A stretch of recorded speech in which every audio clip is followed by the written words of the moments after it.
Hola, ¿cómo están? Bienvenidos, bienvenidas, bienvenidas a este espacio de mujeres que tejen la historia en América Latina y el Caribe.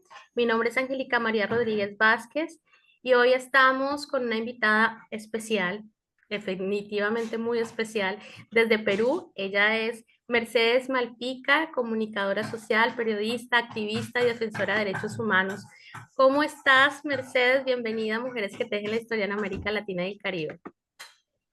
Hola Angélica, muchas gracias por la invitación a esta red. Mujeres que tejen la historia, muy bonito el nombre, muy bonito y muy original, ¿no? Tejiendo la historia. Claro que sí, nos faltan muchas piezas para terminar ese tejido y bueno, felicitaciones por este espacio. Y vuelvo a repetir, Angélica, estoy muy agradecida por haberme invitado a este espacio que Hace, ya ra- hace que debes rato de venir ya con queríamos, miles de mujeres. sí, hace rato queríamos hacer esta entrevista con Mercedes Malpica, que la conocimos en el 2015 en Lima, Perú, en la Asociación Nacional de Periodistas del Perú, la ANP. ¿Recuerdas ese momento que nos conocimos, Mercedes? Claro, en un evento internacional estuvimos realizando, la asociación realizaba un evento internacional y ahí nos conocimos, tú desarrollando un taller muy simpático donde nos hiciste una serie de trabajos lúdicos, muy dinámicos. Claro que sí, me acuerdo, Angélica. Tú Sí, venías por Fundación al al Derecho. derecho, sí, sí, sí. Claro que Claro, sí. claro, recuerdo eso porque también llevamos la experiencia del trabajo desde el arte que se ha hecho en Colombia. Pero bueno, hoy tú eres el centro, Mercedes Malpica. Hoy vamos a hablar de ti y de tu vida. Oh, Vamos a devolvernos en el tiempo, como todas las invitadas en esta entrevista. Vamos a hablar de tu historia de vida, de quién eres, pero oh. para eso hay que devolverse en el tiempo. Cuéntanos, Mercedes, ¿en qué zona del Perú naciste, creciste? ¿Qué territorio era ese? Bueno, ya nos hemos ubicado en el Perú. Sí, precisamente yo nací en el distrito de San Jerónimo de Tunán, un nombre así largo, San Jerónimo de Tunán, que pertenece a la provincia de Huancayo y región Junín, que esto está en la región de la Sierra Central del Perú, ¿no? Nací una fecha primaveral, digo, un septiembre de un año que vine al mundo. Y bueno, y de paso aprovecho para invitarlas a esta tierra linda, que es la región central, que tiene mucha historia, que un tiempo conversamos contigo, la tierra que la llamamos la tierra de Catalina Huanca, toda una mujer con, con mucha historia, pero también le crearon mucha leyenda. También te diré que es la tierra que le conocemos, la tierra de los abelinos. ¿Y qué son los abelinos? Los abelinos son los sobrevivientes que regresaron de aquella nefasta batalla que tuvo Andrés Abelino Cáceres por 1800, de 1879 al 84. Entonces de ahí regresan estos guerreros y después crean la danza de los abelinos. También es tierra conocida, la tierra de los artesanos con platería, con trabajos de platería, oro y en filigrana, ¿no? Esa es mi tierra angélica, esa es la que te quería contar. ¿Cómo vamos, Angelita? A ver. Sí, te estaba escuchando muy atentamente. Me gusta mucho eso, cómo vas vinculando a esas otras mujeres en el territorio, ¿no? Las historias de otras compañeras en la historia misma, ¿no? O sea, la historia de La otras historia en tu misma. propia historia. Te quería Claro. preguntar, Mercedes, en esas historias, ¿qué recuerdos tienes de tus ancestras, abuelas o mujeres referentes en tu propia infancia? Ah, bueno, mi abuela, mi madre, mi abuela son referentes, también una profesora, Amanda, pero desde muy chica te diré, yo salí de casa, ¿no? Salí de casa, mi abuela cuando me comentaba me decía más o menos de 4 años. Y a veces algunos dudan, me dicen, no, 4 y 5, ya.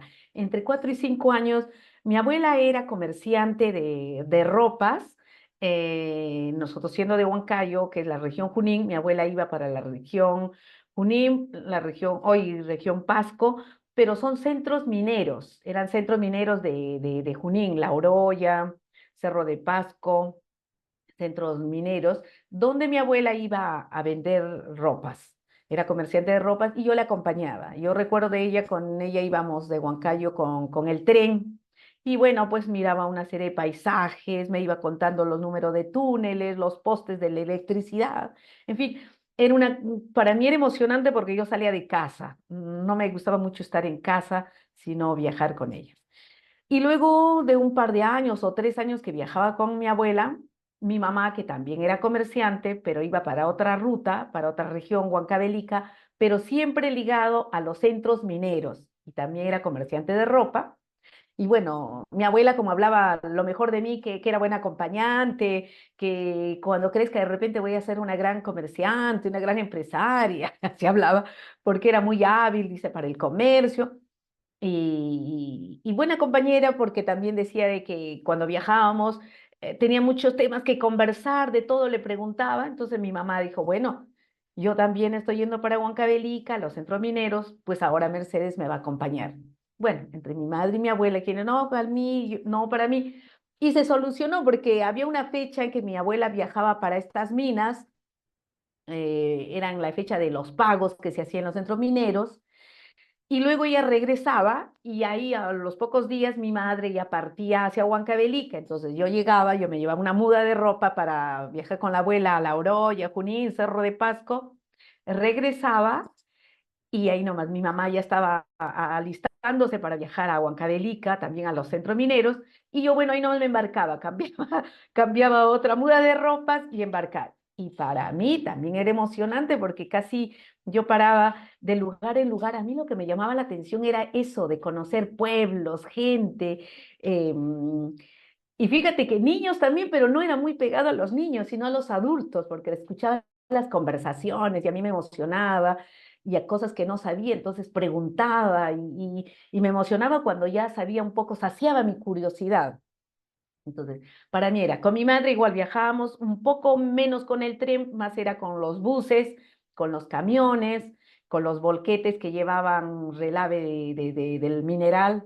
Y a veces cuando no había asiento, qué sé yo, pues en el camión adelante, en la parte delantera, habían 3 personas y más el chofer, no había más. Entonces ellos se ingeniaban, ponían unas maderas sobre este relave atrás en el camión y entonces sus clientes, sus pasajeras, digamos, cotidianas, tenían el privilegio de ir adelante y el resto atrás. Y entonces mi mamá me decía, ven para acá, hija. Yo decía, no, no, no, no, yo no voy en ese casillerito, no, yo me voy encima.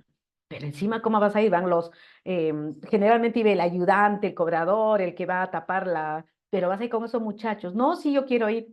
Y me arriesgaba, entonces yo viajaba ahí. Para mí era emocionante porque iba sobre el camión, sobre la canastilla, iba asomando, en fin. Entonces con mi madre también tenía la oportunidad de conocer los centros mineros y ahí conocer un poco la vida de los mineros. Entonces me gustaba mucho porque eran dos mujeres de mucho carácter.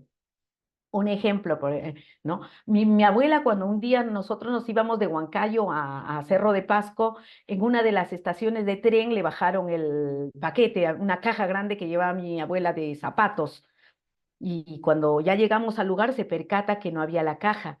Y alguien le dijo, no, me parece que por Junín bajaron. Entonces, mi abuela, claro, acá no le puedo hablar un poco grosería, mi abuela era muy de lenguaje así, muy duro, muy grosero, ¿no? Entonces habla y dije, no, esto no me puede pasar a mí, a Elvira Sánchez Zárate, tengo que recobrar.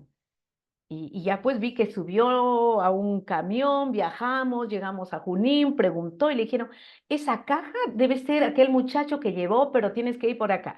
Igualito tomamos esa ruta, llegamos a esa ruta, no, pero se fue a la feria tal y así. El caso que llegamos al lugar donde había una feria pequeña, cuando llegamos justo ese joven estaba abriendo la caja de mi abuela y al abrir la caja salían los zapatos que ella llevaba, pues ya sabía qué zapatos, había la marca Diamante, después, en fin, una serie de zapatos. Y mi abuela va corriendo, yo chica, te estoy hablando de 4 o 5 años, porque mi abuela me dice, hemos viajado a los 4. ya puede ser 4 o 5. Mi abuela llega y le agarra, ¿no? Porque mi abuela sabía también de dónde se agarra al varón, decía, le agarró del cuello y la rodilla, ella sabía dónde iba a disparar, y con su grosería y todo le dijo, no puede ser esto, tú tienes que trabajar con la frente limpia, tú sabes cuánto me saco el ancho. Y yo pequeña, como veo que mi abuela la agarra de ahí, le manda la cachetada, yo igualito, repito, ¿no? ¿Cómo es posible que no puedas saber tú el sudor de la frente? Hay que trabajar para que, o sea que las dos, y le pegamos al muchacho.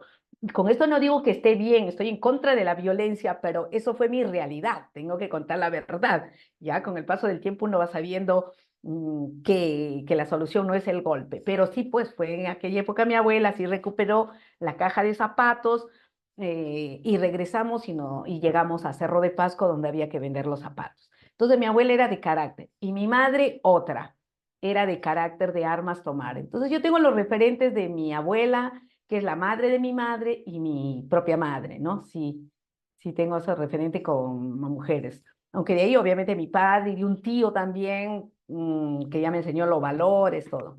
Pero como mujeres es, los primeros referentes es mi abuela y mi madre, dos comerciantes de ropa que iban por todas las zonas mineras y que yo las he acompañado, ¿no?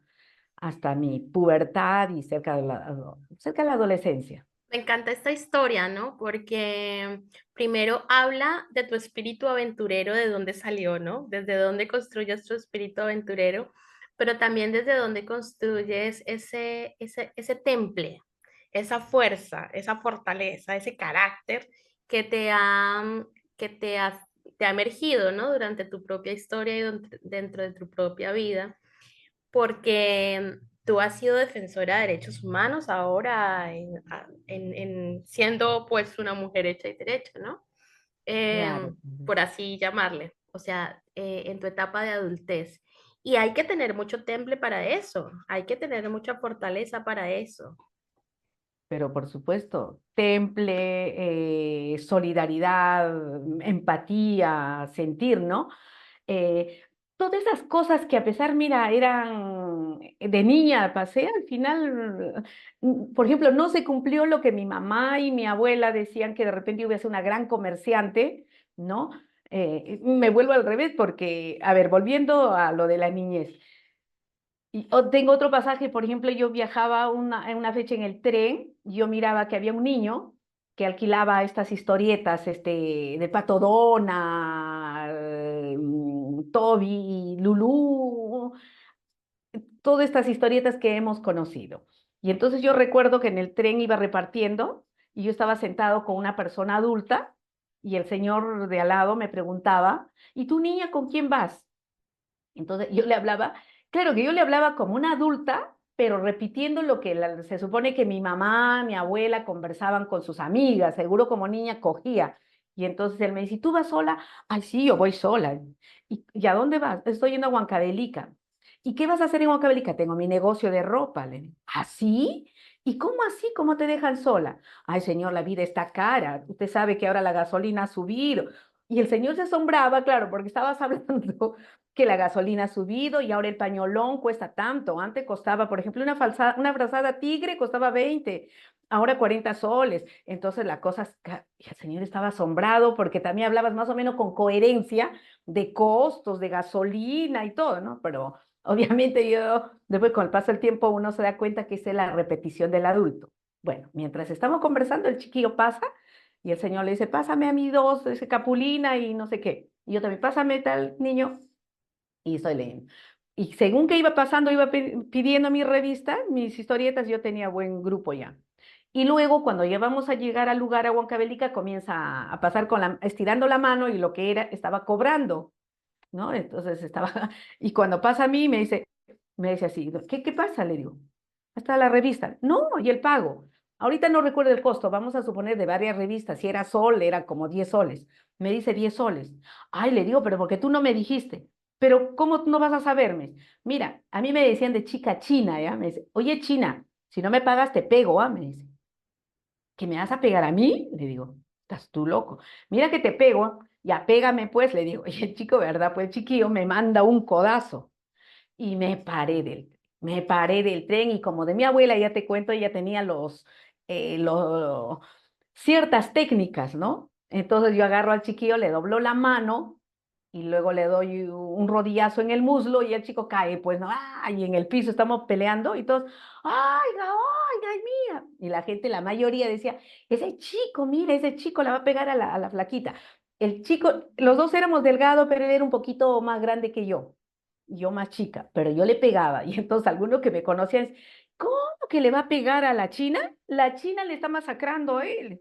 Y la llama mi mamá, doña Gilberta, mira, tu china la va a masacrar. Y bueno, viene el papá, que era un concesionario que vendía café en el tren. Le dices, oye, doña Gilberta, esta tu china le va a pegar a mi hijo, sácala. Y nos trataron de sacar, pues no. Y a los que me conocían me decían, no, pero Meche tiene sus técnicas. Yo le decía, no, que al varón tú le agarras del cuello y un rodillazo en el muslo, ya le hiciste perder la fuerza. Y cosas así, entonces, pero cuando ya uno va creciendo y lo que tú justo me hablabas, ya defensora de derechos humanos, yo recuerdo de niña y digo, "Oh, pero qué tal violenta, una que no me dejaba pegar, al contrario, pegaba, tenía las técnicas y ahora, imagínate, estoy en contra de la violencia. Pero es que es verdad, uno evoluciona, uno justamente con esa práctica de que yo era, no me dejaba pegar, lo que no me gustaba era el abuso, y desde chica sí la tenía claro, era que, porque había varones, decían, no, mira que la china la va a pegar y él es más grandazo. Decía, pero ¿por qué? Eso no tiene nada que ver, ni que sea más grande que yo. No. O también esos viajes me sirvió cuando en esos centros mineros habían pues esposos que llegaban, a las esposas les golpeaban duro. Y yo que estaba ahí con las vendedoras, a ver, le decía, mira, vamos, hay que defenderle a la señora tal, que el señor Pachuchín le está pegando a doña Edelmira. ¿Y qué me decían? Yo recuerdo, decían, pero déjala. A mí, por ser chica, me decía, tú no te metas acá. Pero cuando yo le insinuaba a mi abuela o a mi mamá para ir a defender, igual los vecinos o las compañeras negociantes decían, no te metas que no es tu asunto, déjala. Pero yo me quedaba con las amiguitas, ahí me quedaba tan congelada porque esa masacre que yo miraba, el esposo venía, le daba un puntapié y la mandaba lejos, y si ella caía debajo de la mesa, le seguía dando los taconazos y la jalaba del cabello y le remataba con los puñetes en los ojos y luego la estiraba y la pisoteaba en el vientre. Ay, no, dije, no, nada que ver, que acá no te metas. Yo me metía como de si podía morderle la pierna al esposo y me mandaba un puñete y le volvía a mandar. Y como eran centros mineros, ahí se iba a quejar al superintendente, ya que mi mamá iba a ser muy amigas, yo también era muy conocida ya en la mina, yo iba a reclamar. Todas esas cosas, pero sí yo Merced iba la ahí, bombichel, la pero ya peleonera. en mi cabeza ya me iba. Claro, termino la secundaria ya con otra mentalidad. Yo recuerdo, yo estudié en Huancayo la secundaria y a mí ella tenía otras cosas, otra forma de conversar. Yo me acuerdo que me decían cuando ya estábamos quinto años, ya tienen más o menos pensada qué profesión van a seguir. Para quinto de medio yo tenía claro, yo decía, yo quiero ser periodista, ¿no? Pero esa periodista que investiga, que viaja, que hace cosas, ¿no? Y ya yo más o menos tenía claro eso. Luego cuando llego ya a superior, obviamente ya estás en superior, llevas otras materias, ya entras con toda, pero a mí me regresaba toda esta historia de mi niñez y donde yo decía, no, yo jamás voy a permitir que a mí me peguen o que alguien, o sea, me decían la justiciera, por ejemplo, en secundaria, hasta en primaria, yo estaba quinto y ay, me eche siempre la justiciera, pero había cosas que aún siendo niña yo había visto cosas de adultos, ¿no? Cosas de adultos había visto y bueno, mi abuela sí era de carácter, yo le comentaba y entonces ella, sí, sí, sí, a su modo, a su estilo, me orientaba y me daba valor y coraje también. No, no, no, no, no, a mi hija no me la van a tocar nadie. Al contrario, tienes dos manos, dos ojos y una inteligencia, igual que todos, y te defiendes, algo así, ¿no? Y ya, bueno, ya después mayor, como te digo, sí, pues defensora de derechos humanos, nada contra la violencia, pero sobre la base de que yo había vivido todo eso. De repente no, no en mi casa yo no vi la violencia, pero yo viajé, o sea, de mí mi experiencia viene de todo un viaje desde muy pequeña, ¿no? Entonces, por eso, poco de repente más justiciera, buscando hacer justicia, querer cambiar el mundo, Qué lindo eso, pero ¿no?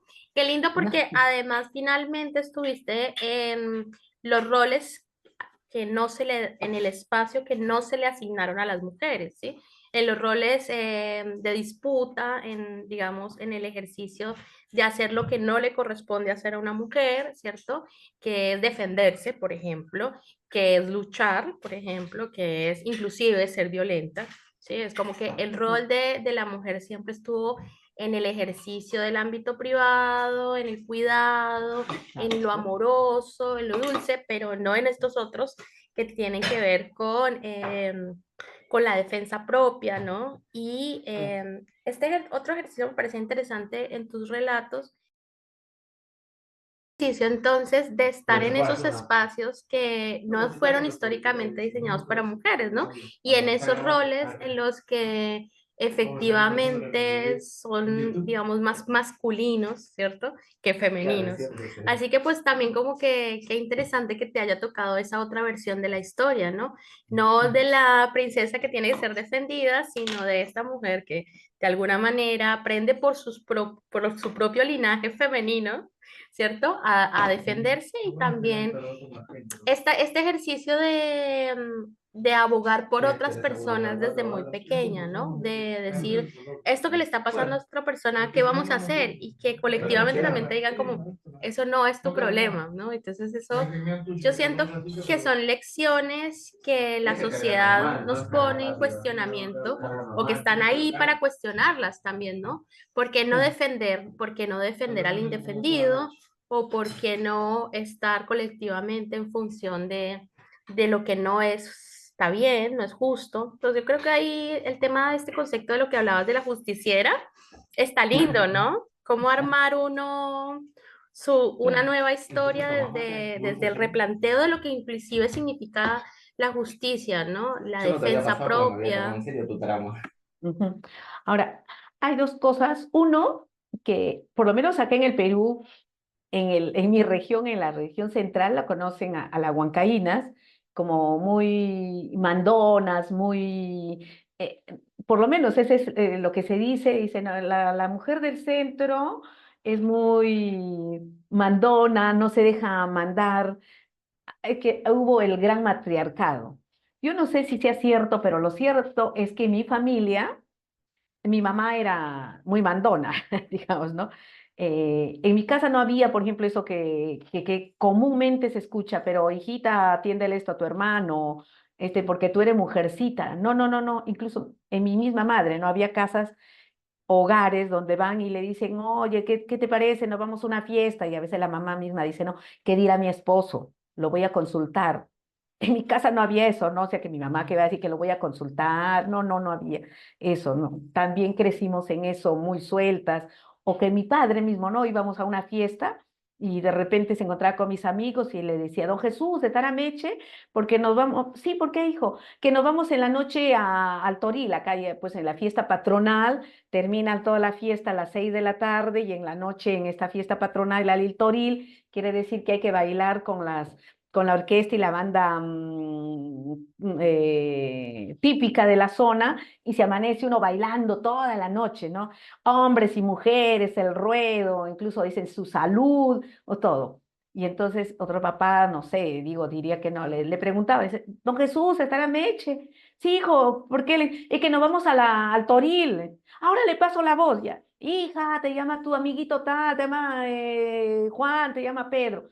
O sea, para mí yo que sí de una vida así muy suelta, muy liberal, digámoslo, ¿no? Ese era por un lado, y por otro lado, ay, ya se me fue, y por un lado es eso, pero yo recuerdo, por ejemplo, cuando ya tuve mi suegra, nos conocimos con Augusto, ellos son del Cusco, y entonces nos juntamos huancaínos con cusqueños. Me llamaba la atención porque ahí había, o sea, mamá y papá, todos había que esperar a mi suegro, que cuando estamos sentados en la mesa, por ejemplo, él tendría que comenzar a tomar el alimento, él tendría que esperar a ponerse de pie. Ah, y luego cuando tuve a mi hijo, todavía estábamos un día, me acuerdo, en su casa, en la casa de los suegros, y mi suegro dijo, no, no, no, no puede salir. Una mujer ya con hijo más de las 7 de la noche no puede llegar, me parecía raro. Veníamos de dos culturas, ¿no? Un poco, estás en el mismo Perú, pero estás hablando de un Cusco de la zona sur y yo estaba de la zona centro, con otra forma de pensar, o no sé si todas, pero por lo menos en la región central sí somos más abiertas, más desprendidas. Y a ello que mi abuela abogaba también eso, ¿no? Mi abuela también decía, no, no, no, no, no, acá no hay nada, que esto es de hombre, que esto es de mujer, y ya te digo, tenía unas groserías incluso. A la mierda, hija, acá hombre y mujer se defiende, cosas así, y yo desde niña hablaba eso, no, no, no, no, no, acá hay nada de hombre ni de mujer, acá cada quien sácalo, o sea, nada lo prepotente, nada de estar permitiendo el abuso, ¿no? O de qué es esto, ¿no? Que ella es de señorita. Ah, eso también mi abuela que no le gustaba, ¿no? No, no, no, no, no, ella no va porque eso es de señoritas. Nada, hija, el que puede, puede, tú puedes, yo puedo. Cosas así, ¿no? Entonces, seguramente que todo eso ha influenciado, Qué lindo ¿no? escuchar eso, ¿no? Yo puedo. Yo recuerdo a mi abuela también que decía, no es que no puedas, es que no quieres, ¿ves? Ya recuerdo mucho. Exacto, Claro, eso exacto. también te introduce un modelo de vida, ¿no? Y te introduce una forma de construir relaciones humanas y te construye también tu propio proyecto, ¿no? De existencia y de vida. En ese ejercicio, ¿cómo fue tu proceso ya en la universidad o cuando elegiste la carrera o cómo fue el hacerte periodista? ¿Cómo fue ya ese encuentro con la academia o con Ujú. el trabajo mismo del periodismo? En primaria, por lo mismo que como viajé de pequeña, porque también habría que hacer una diferencia entre los hermanos, ¿no? Porque nosotros somos 7 hermanos y mi mamá, como te digo, comerciante, mi papá tenía su fábrica de muebles, de alguna manera eran gente pudiente, te llevaban a la mejor universidad, a la mejor colegio, qué sé yo. Pero mis hermanos casi siempre estaban en casa, ¿no? Eran muy poco de salir, entonces mi mamá llegaba con el dinero, le podía comprar lo que ellos pedían. En mi caso era distinto. Yo estaba menos tiempo en casa, más era en los viajes, con la abuela y con la mamá.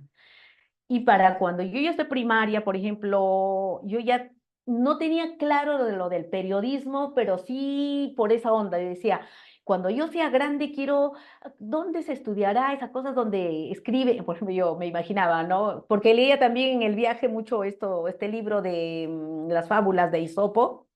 Ya, entonces decía, yo por ejemplo quisiera escribir así un libro, quisiera, encontramos un libro de poesía, yo quisiera ser poeta. No, yo quiero escribir, yo quiero viajar. Entonces no tenía claro en qué carrera desembocaba eso de escribir, de investigar, ni tenía claro incluso la palabra investigación, pero en primaria yo decía, tengo que escribir, tengo que viajar. ¿Y qué carrera será? Ya en secundaria sí, porque ya un poco entre nosotras vamos conversando, ya, y cuando vas llegando a los últimos años, ya una dice, no, yo quiero ser enfermera, yo quiero ser médica, abogada, ingeniera, artista de circo, en fin. Y yo, para ahí, yo sí, ya tenía claro, dice, no, yo quiero ser periodista, pero esa periodista que viaja, pero mira, también estaba en el tema de derechos humanos, pero entonces no conocí el tema de derechos humanos y decía yo, pero yo quiero ser corresponsal de guerra. Entonces, el profesor, ¿corresponsal de guerra? Me dice, sí, porque yo no quiero que nadie me lo cuente. Yo quiero vivir, yo quiero ver y yo quiero contar, no que me lo cuenten, porque yo sentía que el que me cuenta me puede agregar o me puede quitar datos, pero yo quiero estar. Entonces, cuando sueño en ser periodista, sueño así, el de viajar, el de investigar y ser corresponsal de guerra, porque quiero conocer más allá. Ahora, obviamente, a esta edad uno puede decir, sí, pues, cómo nacen las guerras, que hay intereses. Ahí no, pero yo decía, ¿por qué nacen? O sea, ¿quién es el que comienza esa guerra? ¿Y por qué no pueden decir ya, nos sentamos y ya que acabe? Un poco así, ¿no? Entonces, ahí voy. Ya después en secundaria, como digo, yo elijo ser periodista, pero cuando ya yo estudio periodismo, tampoco no me abastece. Por eso me convierto en comunicadora social, porque soy periodista, lo ejerzo con mucho amor, que me encanta a mí todo lo que es el periodismo radial. Siempre, en mi mayoría de casos, yo me he desarrollado más como directora, productora y conductora de programas radiales, ¿no? Y que también, mira, terminando periodismo, yo decía, yo quiero regresar a esos pasos que de niña viajé, y mi niñez fue en centros mineros, y yo me las regresé a todas, ¿ah? Porque yo dije, yo quiero volver a Huancavelica, a esas minas de Castrovirreyna, Julcani, Recuperada, en fin, todas. Y también de niña conocí cuando se cerraban las minas. Hoy entiendo, pero ese entonces yo recuerdo que se cerró, de niña estando, se cerró una mina. Y todos lloraban y ponían la cara triste, decía, ay, se cerró la mina. Y decía, ¿por qué, qué tendrá esto? Después, estando niña, entendía que se cerraba la mina, estos mineros vivían en los campamentos mineros y no tenían más, y el día que cerraba no tenías casa, no tenías ni pueblo, y si te ibas a tu pueblo de origen, todo el dinero que habías ganado, nunca se te había ocurrido estar haciendo la casa para el día que pierdas el trabajo. No, eso no lo sabía, entonces cerraban, no había que comer, la gente dice, y ahora no hay que comer, igual mi mamá, uy, la mina se ha cerrado, hoy día dice que vamos, me acuerdo mucho, dijo, hoy día dice que la señora tal que daba pensión nos va a dar un poco de quinoa. Y entonces yo de niña recuerdo que la quinoa no lo comíamos y no le dábamos a las aves. Entonces era un poco ofensivo para mí que me dijeran que vamos a comer quinoa. Pero como esa mina Rublo se llamó en Huancavelica, se cerró y dijo, ¿sabe qué? La pensión tal, lo único que estaba vendiendo es una taza de té con galletas de agua y de segundo tiene solo quinoa sin arroz. Ay, no, yo no lo quiero quinoa. ¿Cómo voy a comer quinoa? No, no, yo no voy a comer quinoa. Cosas así, ¿no? Pero pasa el tiempo, tú vas absorbiendo. Ya de periodista, yo viajo ya a diferentes centros mineros porque quiero regresar, quiero volver donde he pisado esos lugares, digo, ¿no? Y ya de periodista yo recuerdo se cerró otra mina por acá, Río Payanca, y una serie. Y me identifiqué y dije que se quedaron sin trabajo, que no tendrán casa en su hogar. Y estando en Lima, ya con la Federación Nacional de Mineros y Metalúrgicos del Perú, que también trabajé ahí, me acuerdo que me dijeron, Meche, están llegando los mineros de Canarias, están haciendo marcha de sacrificio, están llegando los de Río Payanca, de marcha de sacrificio, las mujeres daban a luz en el camino, en fin, y mira, y sabes, estaba el gobierno de Alan García. Me dice, el gobierno, mira, ni se les da, les interesa un pepino. Y yo recuerdo, y como estoy ligada también al arte, me gusta el periodismo, comunicación social y el arte, con los mineros cuando llegaron, que parecía loco, ¿no? Decían, mira, ¿sabe qué? Vamos a hacer una protesta, una marcha. Hicimos varios días, te ponías al frente del Ministerio de Trabajo, pero igualito te venían los carros y te echaban agua los rochabuses, en fin. Entonces yo le digo, ¿sabe qué vamos a hacer? Hay que hacer un evento de teatro. ¿Cómo de teatro? Sí, vamos a teatralizar. Así que con los mismos mineros que han hecho marcha y sacrificio, todo lo que han marchado, todo lo que han pasado, han vivido, alquilamos, nos dieron el Estadio San Luis en La Victoria y retratamos toda su marcha y invitamos obviamente a la prensa y a las autoridades, ¿no? Al ministro mismo de Alan García, que era, ellos lo miraban como un acto, decían, es acto cultural que van a hacer los mineros, pero en ese acto cultural hicimos un teatro donde ahí reclamaban, por medio del teatro hicimos todo un reclamo y también lo teatralizamos Alan García, donde no quería, ¿no? Hacer su comisión multisectorial y todo. Entonces, ya con ellos también voy a ir poniendo en práctica un poco el arte como un instrumento de protesta, de denuncia, de sensibilización. Y volviendo, y haciendo periodismo ya, viajo también a Cerro de Pasco. Y en Cerro de Pasco estoy a cargo de un programa radial, noticias de Radio Altura, que yo era directora, no, jefe de información, porque era dos turnos, en la mañana y a mediodía. Ya hicimos. Y también hay dentro de ese programa pongo una sección laboral, porque el centro, Cerro de Pasco es un centro minero. Todo es trabajo laboral, las minas, ¿no? Y le pongo ahí, y hay un poco las denuncias, las protestas. Y le agarro una sección donde le pongo guía turística. Y el dueño me dice, pero ¿qué guía turística vas a sacar? Ese es el Tajo Abierto, campamento, los mineros, o sea, ¿qué vas a hacer? Pero yo recordaba que te digo de niña, cuando habían cerrado la mina, iban a su pueblo, no tenían ni casa, o los familiares que ya no querían ni recibirlos por un X motivos, uno porque la casa sea pequeña, familia numerosa, etcétera. Y entonces con la sección esta de guía turística, yo lo que hago con ellos, teníamos un día especial donde nos reuníamos y más o menos como una especie de charla, le damos talleres, le decíamos que junten el dinero, de que cada que venía el año, o sea, sus vacaciones, le daba a la empresa todo su dinero, incluso él le regalaba, les ponía un camión para que se trasladen a su pueblo y pasaban la fiesta patronal, te gastabas toda la plata, 100 cajas de cerveza, regresabas a la mina, igualito la misma, entonces yo le digo, esta vez no te vas a tu pueblo, junta todo el dinero porque nos vamos a ir al Cusco, por ejemplo. Y yo decía, pero que al Cusco, pero todo el año en ese pedacito hacías promoción de lo que es el Cusco, lo que significa y todo, y otros lugares también. Entonces ya, cuando le llega sus vacaciones con estos mineros, nos vamos al Cusco, con toda su familia, ¿no? Porque era todo un platal que iban a gastar en la fiesta y todo, pero nos vamos. Llegan, conocen y todo, y regresamos. Cuando regresamos, le digo, mira, todos salimos ganando. Ustedes han conocido otro lugar, ya se han inspirado, se han llenado de conocimiento. Tus hijos igual le has motivado. Claro, porque de verdad ya soñaban con que querían ir a Huancayo a la universidad, o a Lima, Huánuco, en fin, los hijos. Y la empresa también, porque el trabajador regresaba todo inspirado, con nuevas baterías, con ganas de trabajar, ¿no?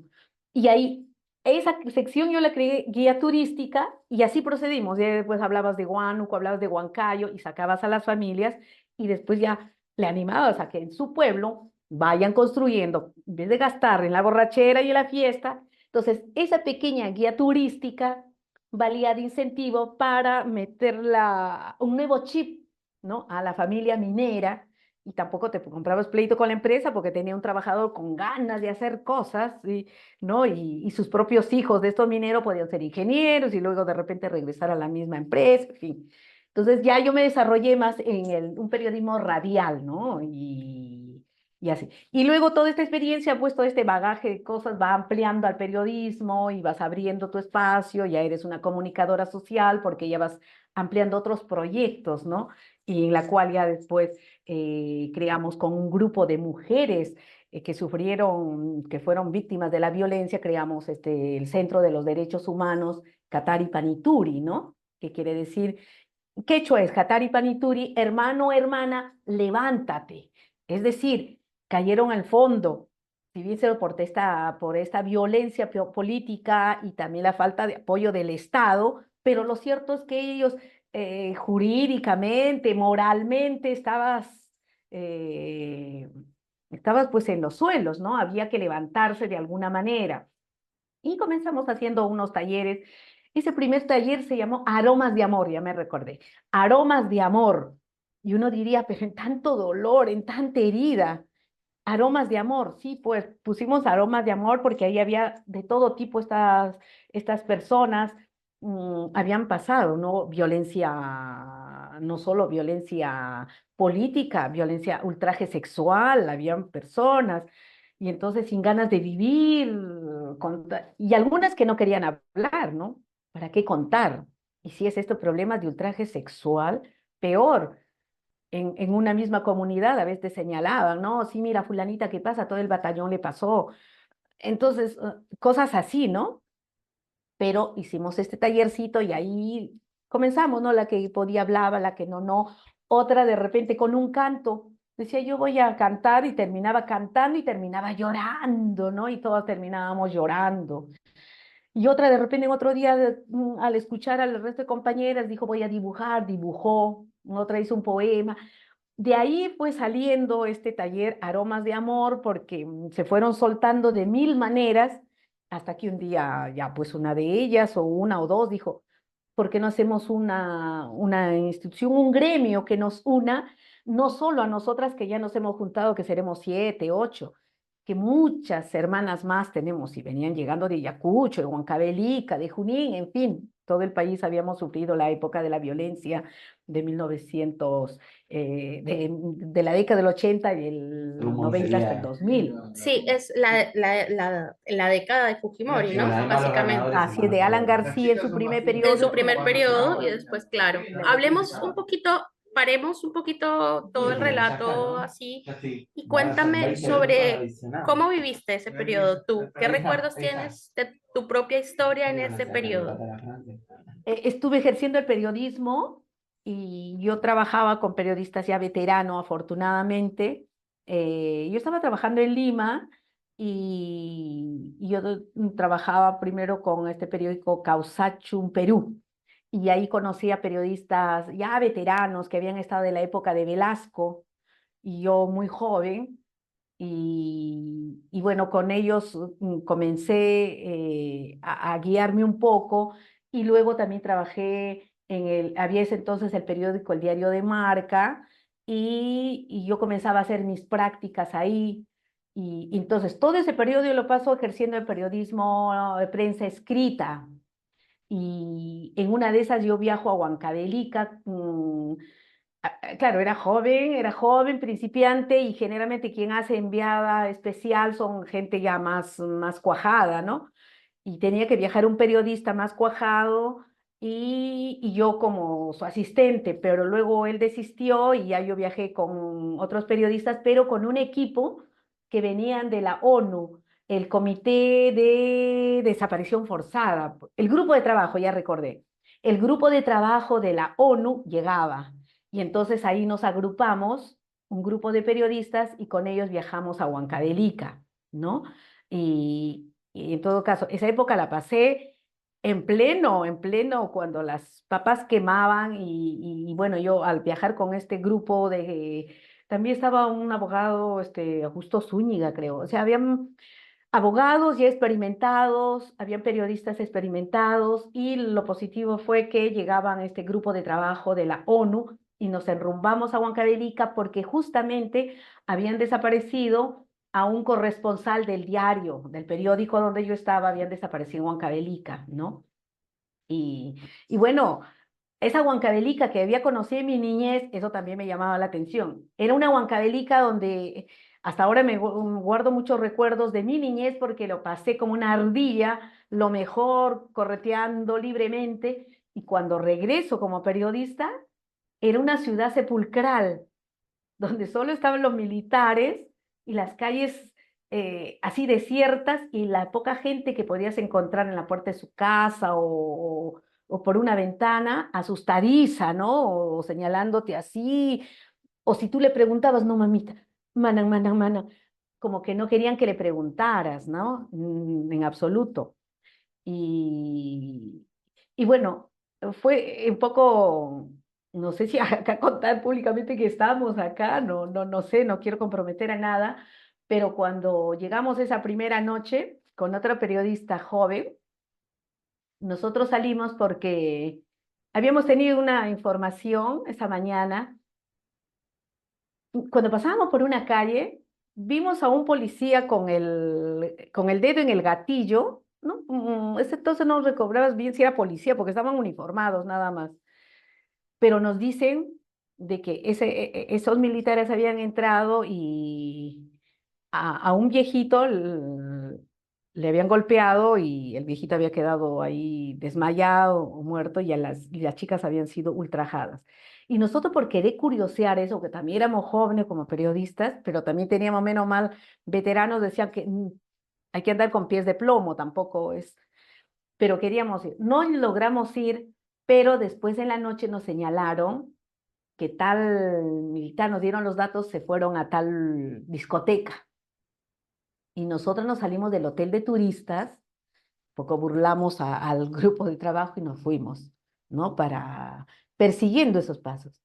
Cuando llegamos ahí, ¿verdad? Era la discoteca, todo lo normal, los militares igual bailaban con sus uniformes y todo, pero luego apagaron una parte de la discoteca, una parte de la luz, y mirabas a media luz, y estos militares cometaban abuso, pues había una pareja, por eso, pero ellos podían agarrar a la chica y darle un beso o bailar con ellas, y nosotros estábamos sorprendidos ahí, ¿no?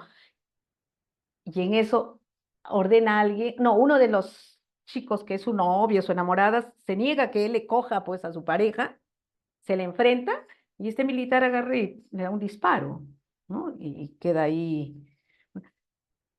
Fue todo esto, ¿no? Apagón, todo el mundo se fue, el dueño también, fue una experiencia que ahí habíamos visto por primera vez ese caso, ¿no? Eso, Claro, ya en la época cuando está en el periódico le hemos contado a nuestro director, eso lo hemos publicado, incluso por muchas cosas más también fui como testigo, me llamaron en la, no por ese caso, fue por lo de Ayuque, pero bueno, fue todo un momento, son muchas cosas que ahora revivir de la que estoy comenzando a hablar, hay varias cosas,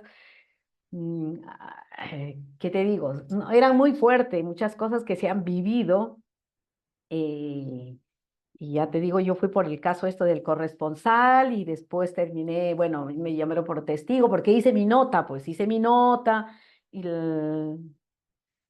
puse nombre. Ah, claro, porque hace algunos años atrás me volvieron a llamar al Poder Judicial para ver ese caso y yo ya no recordaba las notas y me pusieron ahí el expediente para reconocer si era mi nota. Aparte que estaba mi nombre, no había mi nombre, pero yo recordaba porque cada quien tiene el estilo de redactar. Me lo pusieron ahí. ¿Y usted reconoce esa nota? ¿Quién escribió? Me dijo ahí el miembro del tribunal.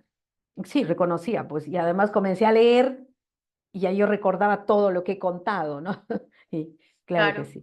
Pero Sí, sí, pero es un poco lo que tú planteabas al principio de cuando querías hacer corresponsal de guerra, ¿no? O sea, claro, terminaste cumpliendo lo que deseabas un poco y era ser testigo presencial de muchas acciones o de muchas prácticas que sucedieron en esto de la dictadura y en específicamente pues ese periodo tan violento para el Perú, ¿no? claro que sí. Pero además que son prácticas naturalizadas por los estados, por los ejércitos, por la violencia estatal, ¿no?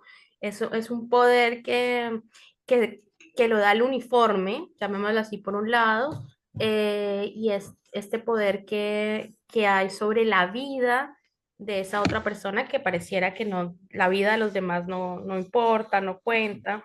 Y eso pues se naturalizó mucho en América Latina en estas Así es, prácticas genocidas, porque finalmente responde a ese tipo de formas, digamos, de construcción social, ¿no? O sea, quién dicta las normas, cómo las impone y quiénes obedecen, ¿no?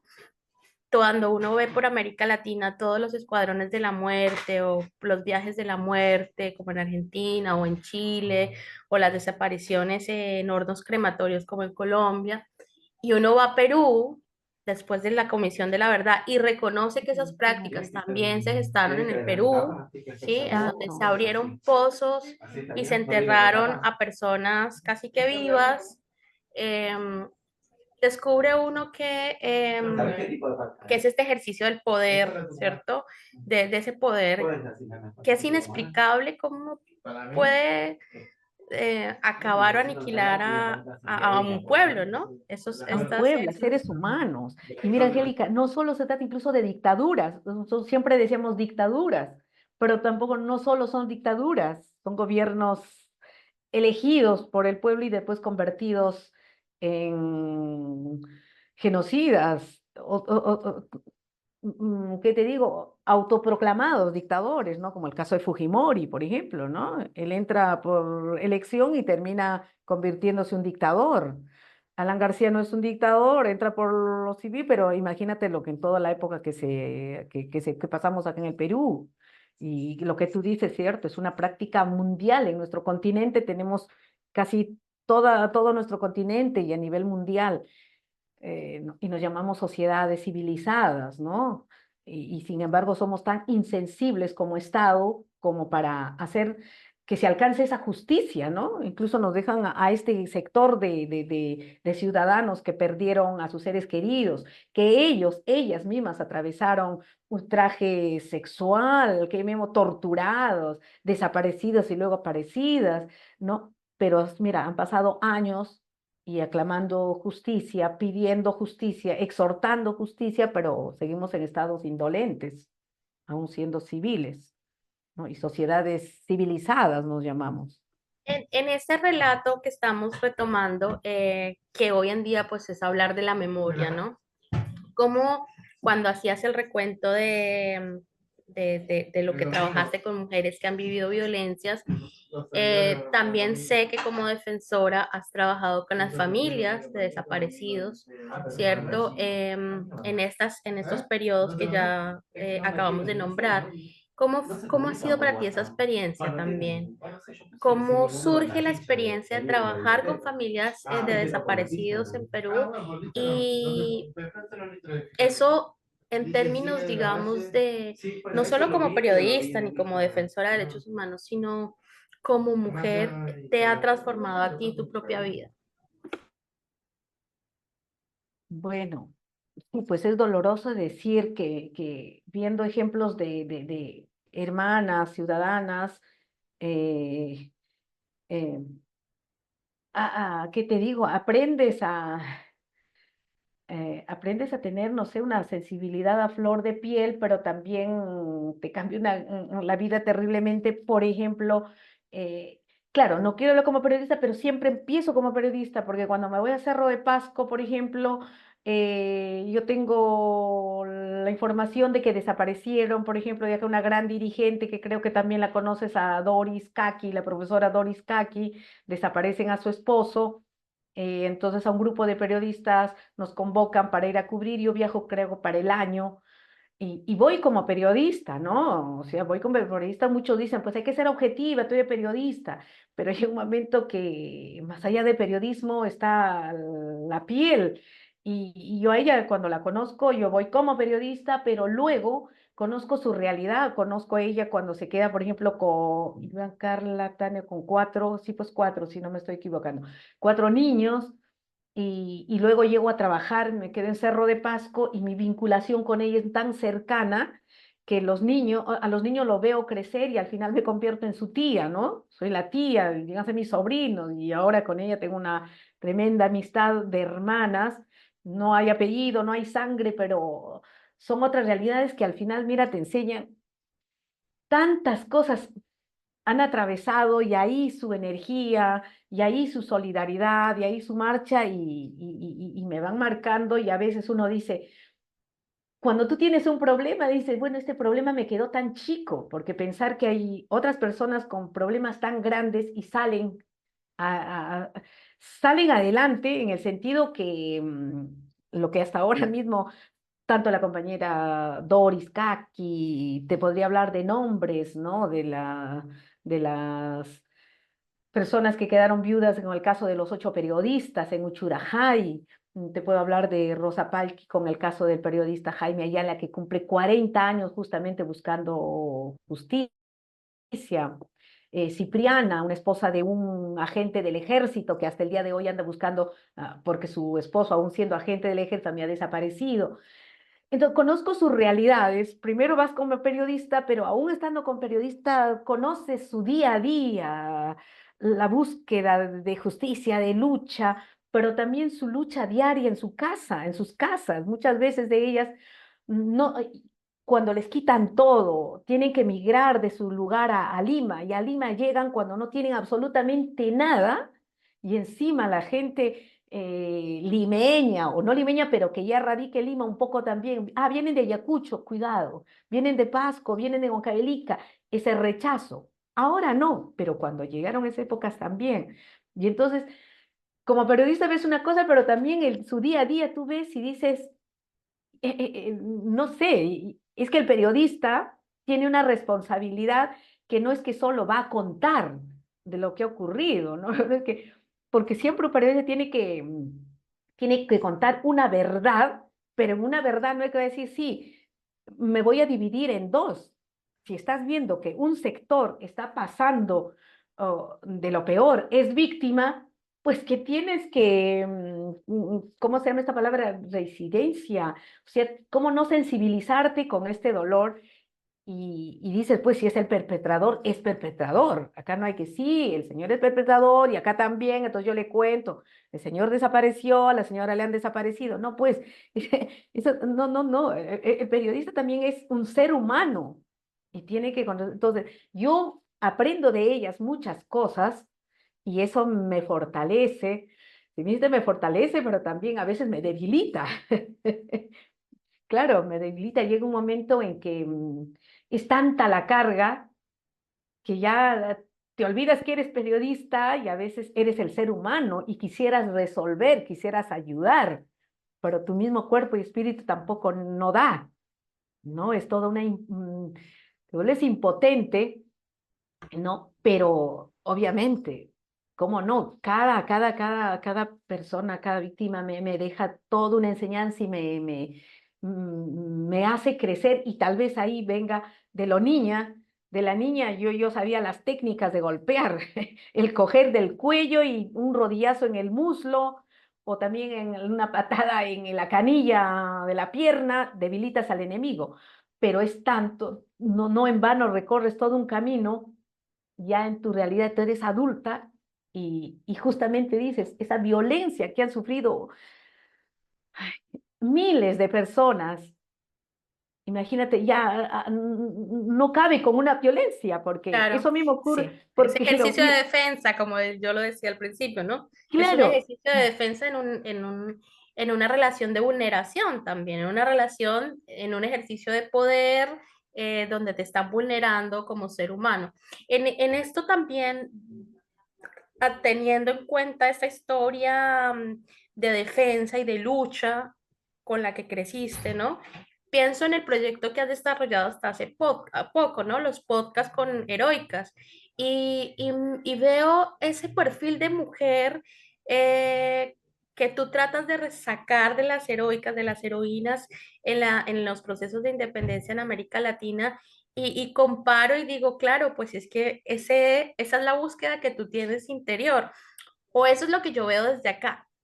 ¿Cómo te has sentido reflejada o si es que hay algún reflejo o qué has sentido en este proyecto de podcast? ¿Qué has encontrado en esas mujeres? Primero, ¿cómo las has encontrado? Y segundo, ¿qué has encontrado en Heroicas? ya, sí, llego a esta etapa a raíz de la pandemia, ¿no? Porque también la pandemia nos agarra y estamos encerrados. Yo acostumbrada a viajar, a salir, a dialogar, a investigar y sentirme ahí 2 años. Entonces, igual dijo, tengo que viajar. Y comencé a viajar con la historia, ¿no? Además que desde niña me venía esa cosa de las mujeres, ¿no? Esa desigualdad, sin conocer los conceptos de desigualdad de género, de mujer, el machismo, o sea, eso no, pero sí, de niña ya me había picado eso, pues que por qué un hombre tenía que pegarle a su esposa, que por qué hombre o mujer, aquel entonces déjalo, es su mujer, no te metas en lías de esposos, eso no me convencía. Yo no tenía el concepto, pero no me convencía, que como que no te metes, porque yo decía, pero si no somos pelota, pero si no somos objeto, que si no somos, o sea, pero ¿por qué? Entonces, ya en plena pandemia digo, no, esto de las mujeres tengo que escribir, tengo que hacer un blog. Y ahí tengo que reconocerlo, es el trabajo para meterme al podcast, que no era mi mundo, a mi hijo, ¿no? Entonces yo le digo un día, hijo, le digo, ayúdame a estructurar, voy a hacer un blog, no puedo estar encerrada, tengo varias cosas que contar por el lado mujer, que me vengo trayendo de miles de años de atrás, pero quiero viajar y quiero hacer. Entonces él me dice, pues, pero a ti te gusta mucho la radio, me dice. ¿Por qué no haces un podcast? Y yo ni idea tenía la podcast. ¿Y el podcast? ¿Cómo hago? Pero estoy aquí encerrada. No, eso no te preocupes. Para eso ahora todo estaba virtual. Entonces me expliques eso, el podcast y lo otro, y ya. Pero tú me ayudas, le digo, pero conmigo estoy en cero, no sé. Le digo, "No, ¿pero qué te va a ayudar? Toda la historia, guiones, investigación, esa la conoces. Yo solamente uso la parte técnica, que es eso. Y así un día nos pusimos y de verdad. Y comencé. Y comencé a leer igual de las mujeres. Ahora, de las mujeres me venía picando otro a nivel de la mujer en la historia, que ya me viene de colegiala, y esa la voy a decir, aunque ya no la quiero decir, pero es repetitivo y no sé si es a nivel de América Latina. Por ejemplo, en las guerras, acá en el Perú, hay mucho a la mujer que acompañó en las independencias y en la guerra, se le llama Rabona. Y entonces, Rabona es un calificativo muy peyorativo. Claro, algunas te dicen acá para justificar, no, pero sí son tan lindas las rabonas, bien sublimes, ayudaron a los ejércitos, pero ¿por qué te ofendes? Otros te dicen, no, pero Rabona viene de rabo, de cola. Y cuando vino la guerra Perú con Chile, Andrés Avelino Cáceres tenía su ejército y las mujeres iban atrás, ¿no? Y como iban atrás eran pues justamente la cola, el rabo, ¿no? Ya, eso yo la venía porque como yo soy del lugar, ya te digo, de Huancayo, la zona del centro, y allá mucho se baila danza de los abelinos, y allá mucho, y también fue una zona donde realizó la campaña de la Breña Andrés Avelino Cáceres, ¿no? Y entonces ahí quedó mucho, y hay muchas danzas, y ahí el lenguaje también es rabona. Perfecto. Bueno, entonces te decía, bueno, esto no es solo el Perú, esto es mira, hacia las bolivianas y peruanas rabonas. En Chile, bueno, por lo menos le dijeron cantinera, pero en fin.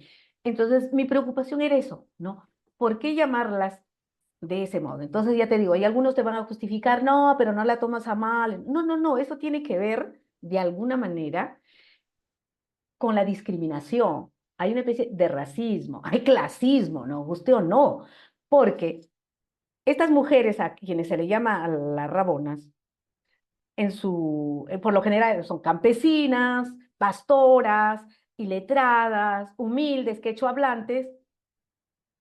Si quisieras poner un adjetivo, un calificativo, podría decir pues guerreras, guerrilleras, glorias, heroínas, heroicas, luchadoras, ¿no?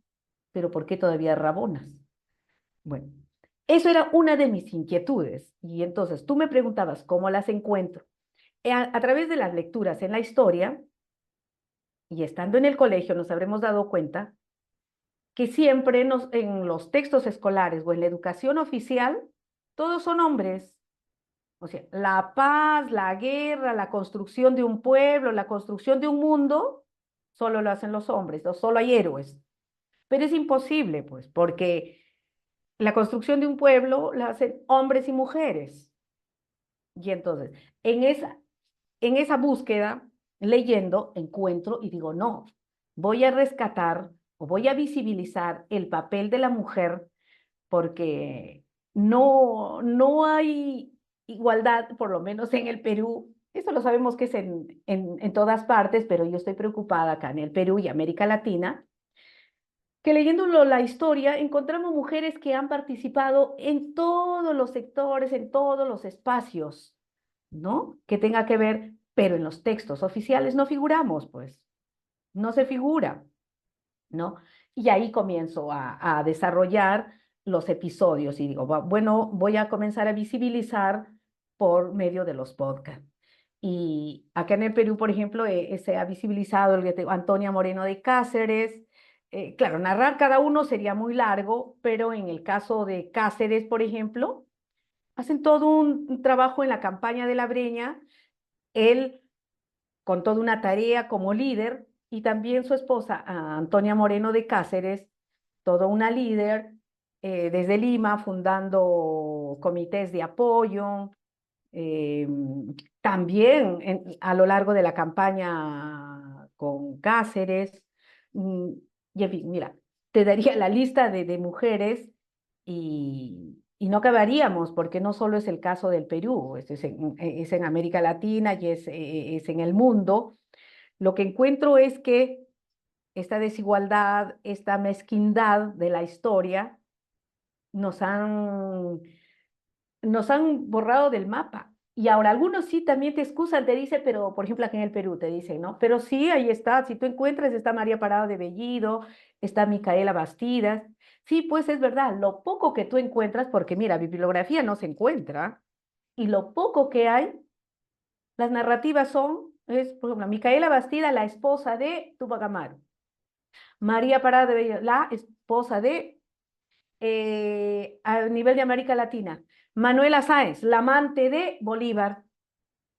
En el Cusco, Tomás Tito Conde Maita, por ejemplo, enfrentó un combate en el puente Pimpilpo, en el Cusco. Era un ejército de mujeres que derrotó a una columna de realistas. Ah, no, debió haber brujería, porque ¿cómo puede ser pura mujeres? No creo. Ya hay una especie de brujería, hechizo. O sea, de las mujeres siempre hay pretexto. Puede haber hechizo, es la amante, son las rabonas. O sea, ni siquiera en la memoria, pues son las guerreras, no la ponen, no, como para desprestigiar, no, son rabonas. La otra le hizo el hechizo. En fin, ¿no? Entonces, están unas que están invisibilizadas, otro mal contadas, otro estigmatizadas. En el caso de la Rabona, para mí están estigmatizadas, ¿no? Ahora, en una serie de eventos que hemos ido afortunadamente con esto de preocuparme por mi investigación periodística, pero desde la línea de historia, afortunadamente me he encontrado con historiadores e historiadoras ya preocupadas de sus investigaciones por el rol protagónico de las mujeres. Y no solo en el lado civil, eso me agrada, en el sector militar, ahora me encuentro, me cruzo, nos encontramos con historiadores militares y que lo converso, ¿no? Sobre todo yo le pongo siempre hincapié esto de Rabonas, porque nace de ahí, pero ellos mismos me dicen, eso de Rabonas está bien marcado en la sociedad, pero ¿dónde nació? A veces también es el mismo machismo, el mismo, ¿qué te digo? Esas jerarquías de hacerte ver, ¿no? De como pues una mujer, ¿no? Entonces, son esas jerarquías, entonces, ¿cómo darle un nombre más elevado?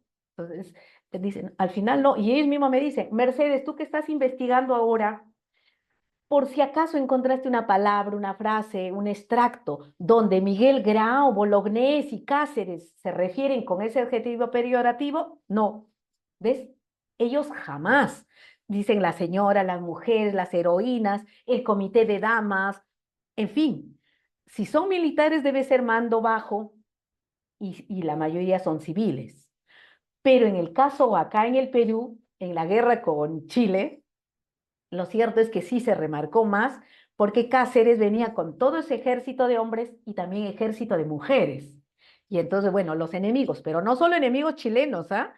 También peruanos, o sea, peruanos que ya querían entregar territorio peruano, Tacna, Arica, Tarapacá.